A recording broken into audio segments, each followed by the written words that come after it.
Assalamualaikum warahmatullahi wabarakatuh. Hello everyone, we are from Group 4 and the member are Barkia, Hulia Safitri, and me, Habibah. In this video, we will talking about individual development of literacy. Let's start it. Okay, so today I will explain about individual development of biliteracy. So let's talk about it. The term biliteracy describes children's literate competencies into language. Bisa kita garis bawahi yaitu first language and the second language. First language ini yaitu adalah bahasa ibu, and second language ini adalah bahasa asing. So, istilah biliterasi ini yaitu menggambarkan kompetensi literasi anak dalam dua bahasa pada tingkat apapun yang dikembangkan baik secara bersamaan ataupun secara berturut-turut dalam etnografi kerangka komunikasi. Jadi istilah kompetensi komunikatif ini menunjuk pada pengetahuan dan kemampuan individu, knowledge and pengetahuan yang luas untuk menggunakan bahasa secara tepat dan komunikatif, yang mana mereka ini akan mampu menemukan diri mereka dalam komunitas tertentu. Itu menurut Muriel Sevel Troik. So the point of individual and development of biliterasi is pembahasan yaitu mengenai pola-pola communication of cultures, yaitu mengenai cara-cara how to language used in people with different cultures and kemampuan individu untuk menggunakan bahasa secara tepat dalam communication. For example, people Banjar speak English or people Dayak speak English language. Seperti misalkan orang Banjar, yaitu mereka mempunyai bahasa ibu for the first language is Banjaris language, and for the second language is misalkan orang Banjar yang mempunyai bahasa ibu bisa dalam bahasa Banjar, tetapi mereka juga mempunyai kemampuan lebih untuk berbahasa asing atau berbahasa kedua itu yaitu bahasa Inggris misalkan. Nah, sehingga mereka bisa mengembangkan bahasa mereka berdasarkan pengetahuan mereka yang diperoleh dari reading, or writing, or spoken, dan lainnya. Okay, for the next slide is about the continue of biliteracy framework suggests that for the first and second language learners that repertoire is correctly defined by at least three continue. For the first is reception production, and the second is spoken written language, and the last one is first language to second language. Okay, so let's talk about reception production. The reception to production continue emphasize the view that language and literacy development does not necessarily proceed in a linear sequence from receptive,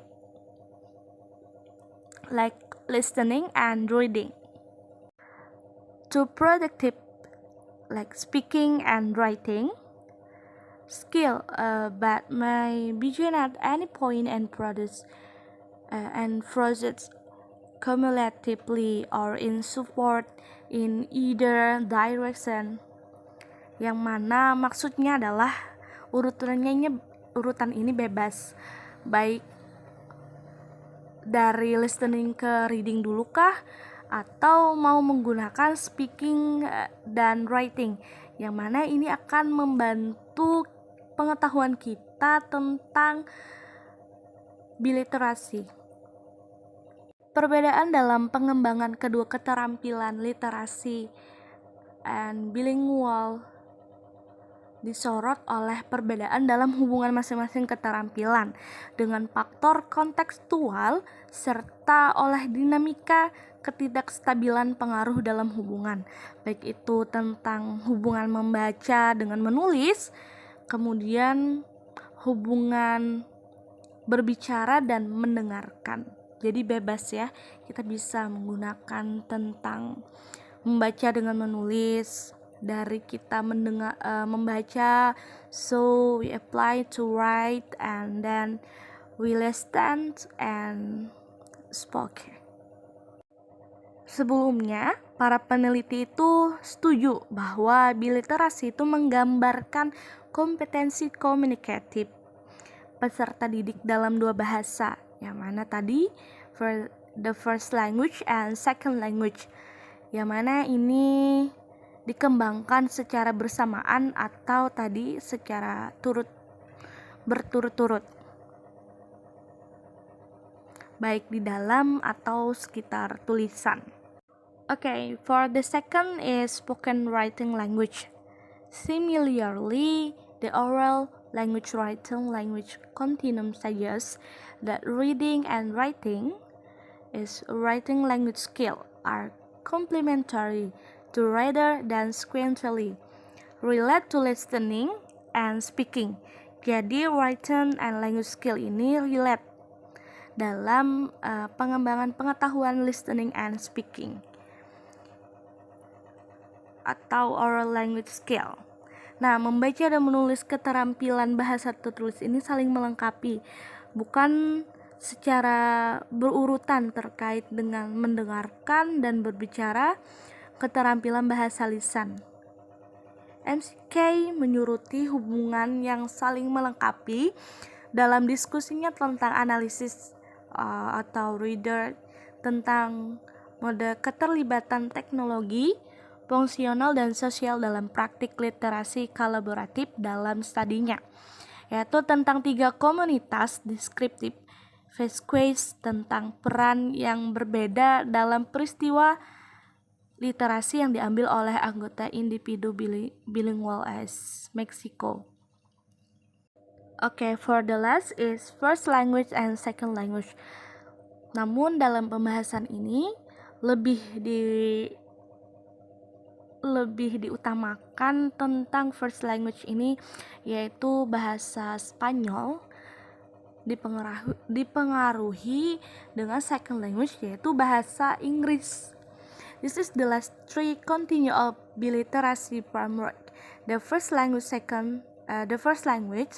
to second language transfer continuum reflects research finding that suggests that what appears to be interference from first language and second language is often better construed and evidence for learning in that it represents the application of knowledge.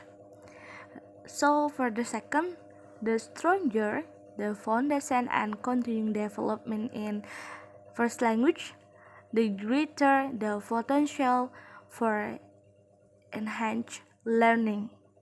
Artinya semakin kuat fondasi dan pengembangan berkelanjutan dalam first bahasa, semakin besar potensi peningkatan pembelajaran kita dalam language second, yaitu bahasa asing.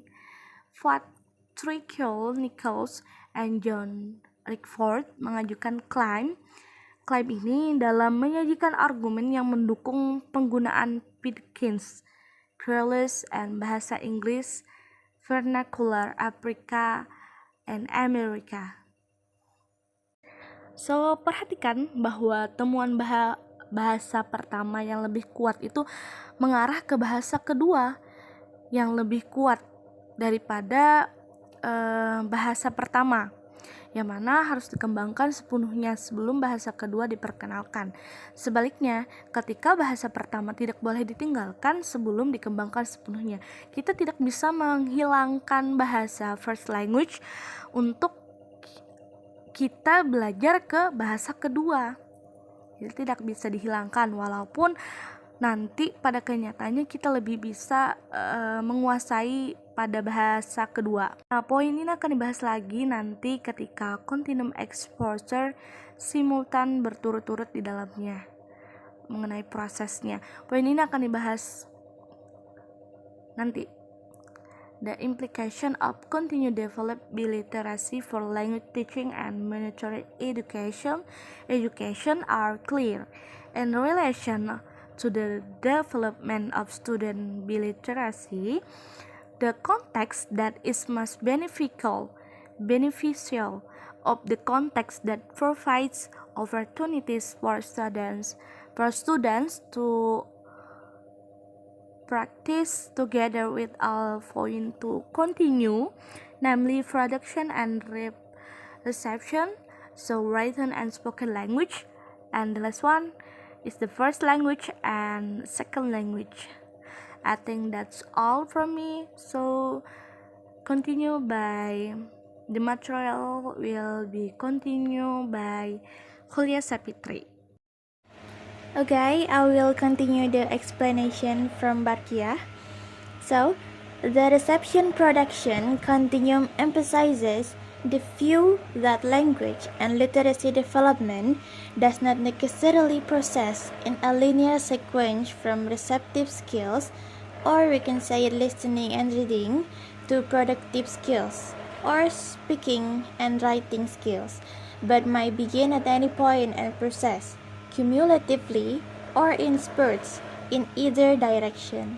Nah, jadi kontinum produksi reseptif menekankan pandangan bahwa perkembangan bahasa dan literasi tidak harus berjalan dalam urutan linier dari keterampilan reseptif atau keterampilan mendengar dan membaca ke keterampilan produktif atau keterampilan berbicara dan menulis, tapi dapat dimulai pada titik dimanapun dan berlanjut secara kumulatif atau secara bertahap, ataupun dari kedua arah.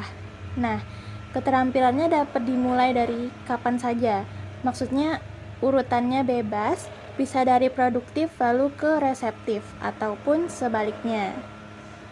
Similarly, the oral language written language continuum suggests that reading and writing or written language skills are complementary to, rather than sequentially related to, listening and speaking, or oral language skills. Nah, demikian pula, kontinum bahasa lisan dan bahasa tertulis menunjukkan bahwa membaca dan menulis atau keterampilan bahasa tertulis saling melengkapi, bukan secara berurutan terkait dengan mendengarkan dan berbicara, atau keterampilan bahasa lisan. Okay, the first language and second language transfer continuum reflects the research finding that suggests that, first, what appears to be interference from first language in second language is often better constructed as evidence for learning, in that it represents the application of first language knowledge to second language. And second, the stronger the foundation and continuing development in first language, the greater the potential for exchange learning of second language. Nah, kontinum transfer bahasa pertama ke bahasa kedua mencerminkan temuan penelitian yang menunjukkan bahwa, pertama, apa yang tampak sebagai interferensi dari bahasa pertama dalam bahasa kedua seringkali lebih baik ditafsirkan sebagai bukti pembelajaran karena mewakili penerapan pengetahuan bahasa pertama ke bahasa kedua.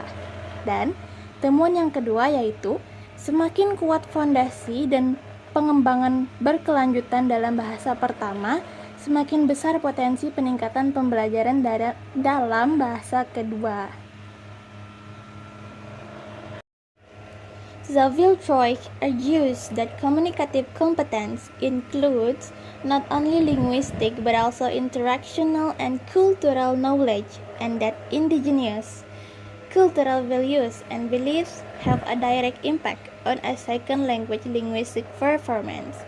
Jadi, Zavil-Troik berpendapat bahwa kompetensi komunikatif tidak hanya mencakup pengetahuan linguistik, tetapi juga interaksional dan budaya, dan bahwa nilai dan kepercayaan budaya asli memiliki dampak langsung pada kinerja linguistik bahasa kedua. implicit in the continued framework, and particularly congruent with the perspective of interactional sociolinguistics and microethnography, is this notion of social negotiation, the notion that the development of biliteracy in individuals occurs along the continuum in direct response to the contextual demands placed on these individuals. The implication of the continual biliterate development for language teaching and minority education are clear. With respect to the learner's biliterate development, the most favorable context is one that provides opportunities for the learner to practice along with all points of the continuum. That is, production as well as reception, written as well as oral language, and first as well as second language variety. Jadi implikasi dari kelanjutan pengembangan biliterasi untuk pengajaran bahasa dan pendidikan minoritas sangatlah jelas. Sehubungan dengan perkembangan biliterasi peserta didik, konteks yang paling menguntungkan adalah konteks yang memberikan kesempatan kepada pembelajar atau siswa atau peserta didik untuk berlatih bersama dengan semua poin dari kontinua, yaitu produksi dan resepsi, bahasa tertulis maupun bahasa lisan, dan bahasa pertama sebagai serta ragam bahasa kedua. Okay guys, thank you for watching. And if you have any question, please give comment in the column comments below. And don't forget to tap like, comment, and share as much as possible. See you. Wassalamualaikum warahmatullahi wabarakatuh.